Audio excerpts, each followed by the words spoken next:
A transgender high school athlete who is biologically a male took first place in both the 100 and 200 meter dash at Connecticut's Girls Track and Field State Championships. When I'm at the start of the race, when I'm lining up and getting into my blocks, everyone already knows the outcome. Those two athletes are going to come 1 and 2, and everyone knows it. The Connecticut Interscholastic Athletic Conference, the CIAC, says that athletes can choose to compete for the sport in which they gender identify with. No one thinks it's fair because we all know that males are physically stronger than females and they compete at a higher level. Petitions are circulating in Plainville and Glastonbury after 2 trans girls swept the competition at the State Track and Field Championships. From third on, it's a little different.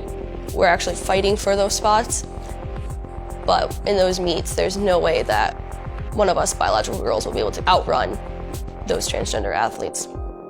Yes, it has been affecting track and field in Connecticut, but the door is open there for any sport.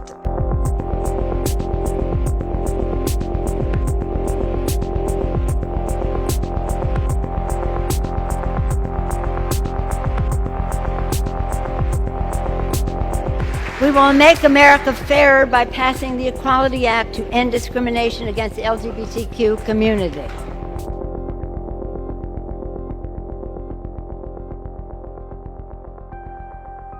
It will be the end of girls and women's only sport if we make simply gender identity the basis for eligibility for girls. Right, you'll have men's sports and you'll have co-ed sports.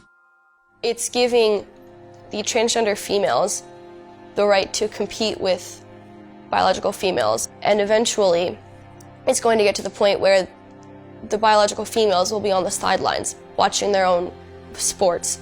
HR 5 will affect athletics, and it will change completely the landscape of competition. It will set no difference between a boy and a girl, and as a result, women will be completely eradicated from sports. It's taking away the opportunity to win for the girls, but in sports that have physical contact could become a serious safety issue. It's very frustrating and heartbreaking when us girls are at the start of the race and we already know that these athletes are going to come out and win no matter how hard we try. Track means everything to me. I wake up every day and go through school just waiting to get to track, waiting to run, waiting to jump.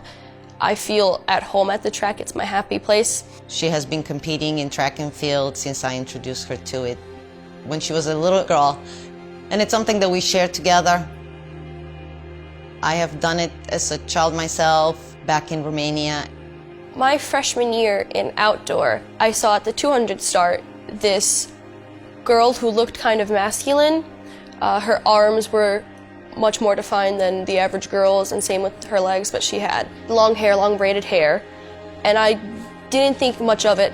And then I watched the race and I saw that this girl was blowing away the competitors, and I thought, hey, this isn't right, this usually doesn't happen. And then later in that same meet, I found out that athlete was a transgender female. And then in outdoor last year, there was another transgender that came out, and she competed as a male for 3 seasons and was mediocre as a male, and then ended up transitioning over to female and again blew everyone out of the competition. Something that has happened recently for Selena was being left out of the New England Championship. She was the first one out of the final and was the 8th one in the state. Since 2 first places were taken by boys who identify as girls, she could have been the 6th girl going, and instead she was a spectator on the stands at the New England Championship. They took away the spots of deserving girls, me being included.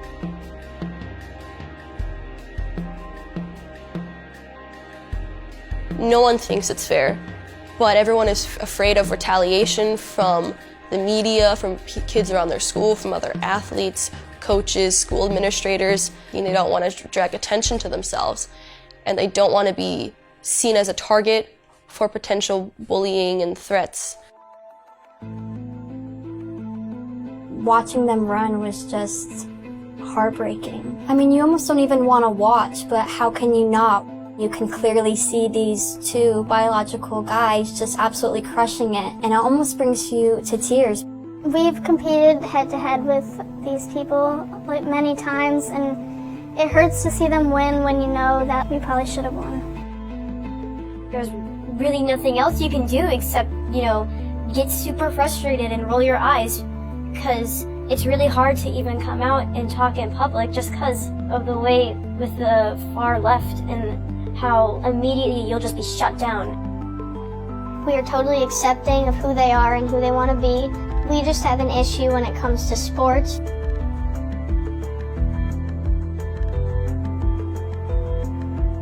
Just like every other parent, I want my daughter to be happy. I want her to enjoy high school, fulfill her dream, go to college, compete at elite level, just the way she has been doing in high school, and achieve that dream of being in a fair Olympic Games someday.